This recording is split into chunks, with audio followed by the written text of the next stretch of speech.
بسم اللہ الرحمن الرحیم۔ السلام علیکم دوستو۔ اسلام میں ایک جلیل القدر فرشتے کا نام جو اسلامی عقیدے کے مطابق فرشتوں کے سردار ہیں، جو انبیاء کرام کی طرف وحی لایا کرتے تھے۔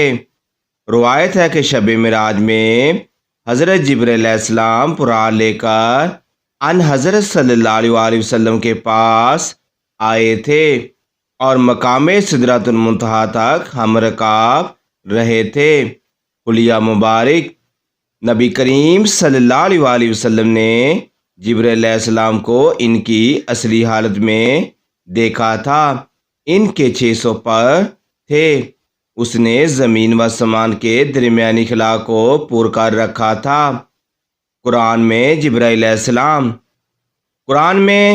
جبرائیل علیہ السلام کا ذکر نام کے ساتھ 4 جگہوں پر آیا ہے۔ سورہ بقرہ آیت نمبر 98 اور 97، سورہ تحریم آیت نمبر 4، سورہ مریم آیت نمبر 17۔ اس آیت میں اشارتاً ذکر کیا گیا ہے مگر نام نہیں لیا گیا۔ اس کے علاوہ قرآن میں آپ کو روح القدس اور روح الامین بھی کہا گیا ہے۔ دوسرے مقامات پر فقط اشارے ہیں۔ القاب، آپ کے مختلف القاب میں ناموس اعظم، روح اعظم، روح القدس، روح الامین وغیرہ شامل ہیں۔ جبرائیل علیہ السلام اللہ تعالیٰ کے سب سے مقرر فرشتے ہیں۔ تمام انبیاء علیہ السلام پر وحی حضرت جبرائیل علیہ السلام کے توسط سے آتی رہی ہے۔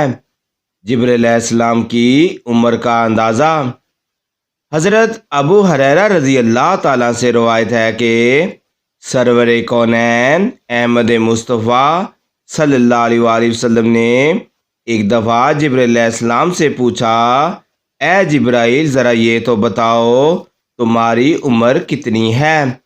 جبرائیل علیہ السلام نے آپ صلی اللہ علیہ وسلم کو جواب دیا، یا رسول اللہ صلی اللہ علیہ وسلم، مجھے اپنی عمر کا صحیح علم نہیں ہے، لیکن اتنا یاد ہے کہ ساری کائنات پیدا ہونے سے پہلے اللہ تبارک و تعالیٰ کے حجابات عظمت میں سے چوتھے پردے میں ایک ستارہ چمکا کرتا تھا، اور وہ ستارہ 70,000 سال کے بعد ایک مرتبہ چمکتا تھا، اور میں نے اپنی زندگی میں وہ ستارہ 72,000 مرتبہ دیکھا ہے۔ تو محمد صلی اللہ علیہ وسلم نے جبرائیل سے کہا، اے جبرائیل مجھے اپنے اللہ کی عزت کی قسم وہ ستارہ میں ہی ہوں۔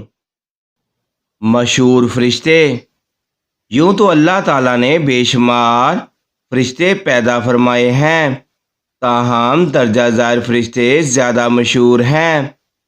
نمبر 1، حضرت جبرائیل علیہ السلام، ان کی ذمہ داری پیغمبروں کی خدمت میں وحی لانا ہے۔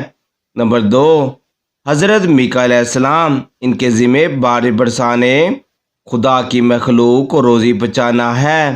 نمبر 3، حضرت اسرافیل علیہ السلام، ان کے ذمہ قیامت کے دن سور پھونکنا ہے۔ نمبر 4، حضرت عزرائیل علیہ السلام، ان کے ذمہ روح قبض کرنے یعنی لوگوں کی جان نکالنے کی خدمت سپرد کی گئی ہے۔ کرامن کاتبین، انسانوں کے اعمال لکھنے والے فرشتے کرامن کاتبین ہیں۔ ارشاد باری تعالیٰ ہے، حالانکہ تم پر نگہبان فرشتے مقرر ہیں جو بہت موزد تمہارے اعمال نامے لکھنے والے ہیں، وہ ان تمام کاموں کو جانتے ہیں جو تم کرتے ہو۔ اس طرح ایک اور مقام پر ارشاد باری تعالیٰ ہے، کیا انہوں نے یعنی کفار مکہ نے رسول اللہ صلی اللہ علیہ وسلم کے خلاف کوئی تدبیر پختہ کر لی تو ہم بھی پختہ فیصلہ کرنے والے ہیں؟ کیا وہ گمان کرتے ہیں کہ ہم ان کی پوشیدہ باتیں اور ان کی سرگوشیاں نہیں سنتے؟ کیوں نہیں، ضرور سنتے ہیں، اور ہمارے بھیجے ہوئے فرشتے بھی ان کے پاس لکھ رہے ہوتے ہیں۔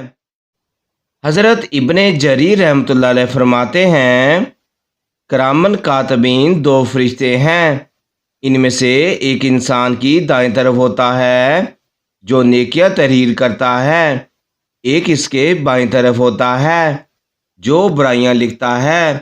دائیں طرف والا فرشتہ اپنے ساتھی فرشتے کی گواہی کے بغیر نیکی لکھ دیتا ہے، مگر بائیں طرف والا اپنے ساتھی فرشتے کی گواہی کے بغیر کوئی برائی نہیں لکھتا۔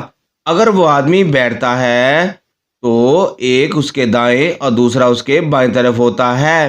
اگر وہ چلتا ہے تو ایک ان میں سے اس کے آگے ہوتا ہے، دوسرا اس کے پیچھے۔ اگر وہ سوتا ہے تو ایک ان میں سے سر کے پاس ہوتا ہے، دوسرا اس کے پاؤں کی طرف ہوتا ہے۔ اللہ تعالیٰ ارشاد فرماتا ہے، جب دو لینے والے فرشتے اس کے ہر قول و فعل کو تحریر میں لے لیتے ہیں جو دائیں طرف اور بائیں طرف بیٹھتے ہوتے ہیں، وہ منہ سے کوئی بات نہیں کہنے پاتے مگر اس کے پاس ایک نگہبان لکھنے کے لیے تیار رہتا ہے۔